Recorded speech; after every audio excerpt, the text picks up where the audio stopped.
So, we have one more to go.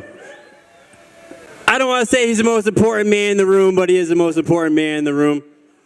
You know, this is the guy who, when I was 12 years old, stepped in the cage before rules, before weight classes, before sanctioning, before gloves. He got in here and fought other humans in combat, which is a much different ballgame than how it is today. If it wasn't for him, MMA wouldn't be here. And as a wrestler myself, I have the utmost respect for this guy. He has no fucking idea. So, the real baddest man on the planet, Ken Shamrock, let's play the video.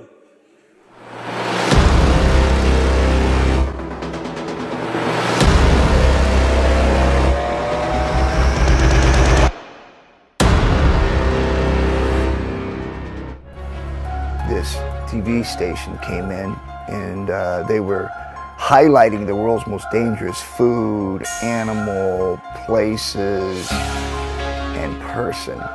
And they elected me as their person, as the world's most dangerous man. Fear is not something that has ever entered into my mindset, except for when I'm not prepared.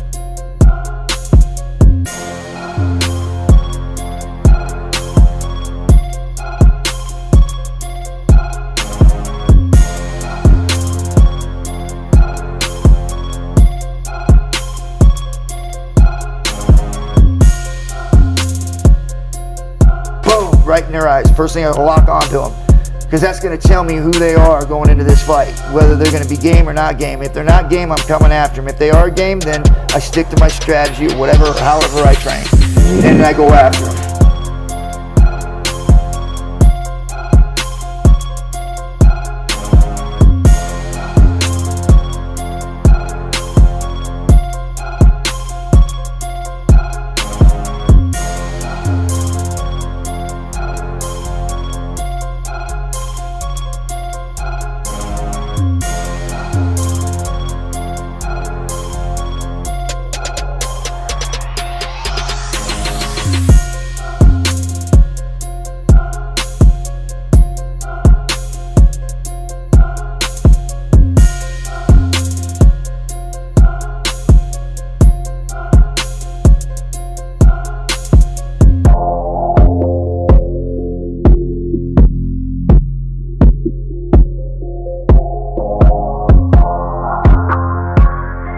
I'm going to take him out, and he's going to remember me for the rest of his life.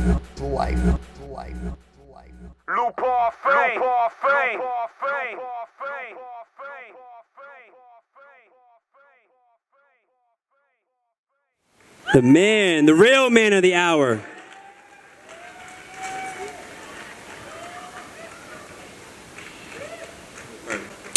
When I was a kid, growing up, the VHS days, when fighting was still finding the rules, and people said, no, you got to wear gloves, and we would say, no, you can't wear gloves.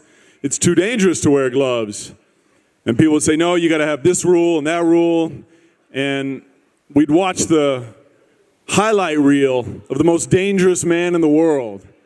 And we'd watch it again, we'd go, oh my God, can you believe that?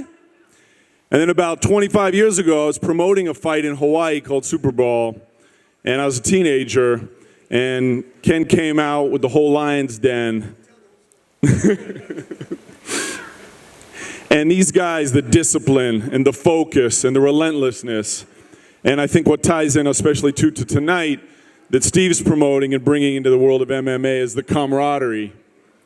For me to admire an athlete who goes out onto the field, or anyone in any industry, to go in there and say, I'm willing to die for this. And I always felt like watching this man, for me as a boy, I saw it in his eyes that all the love that he would give to this was because he was also willing to die for it. So such a pleasure to be here. Pleasure to be here with what you're doing with MMA and the grace of it and the philanthropy. Ken, longtime friend and idol, icon.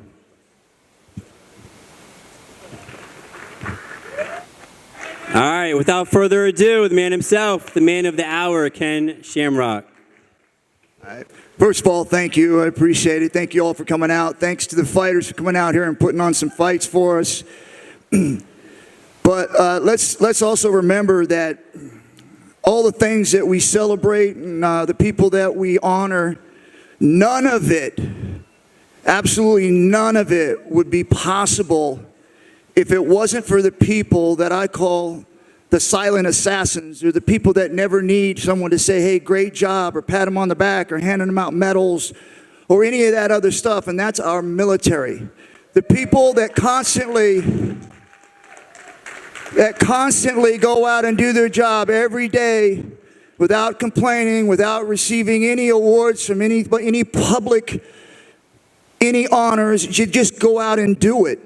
And for that, I thank you guys for Smash Global for doing this and being able to honor our vets. Because again, like I said, without them, none of us would be able to do what we are doing today and be able to have this great opportunity to stand up there and receive these awards. I thank you so much, and God bless. Have a great evening.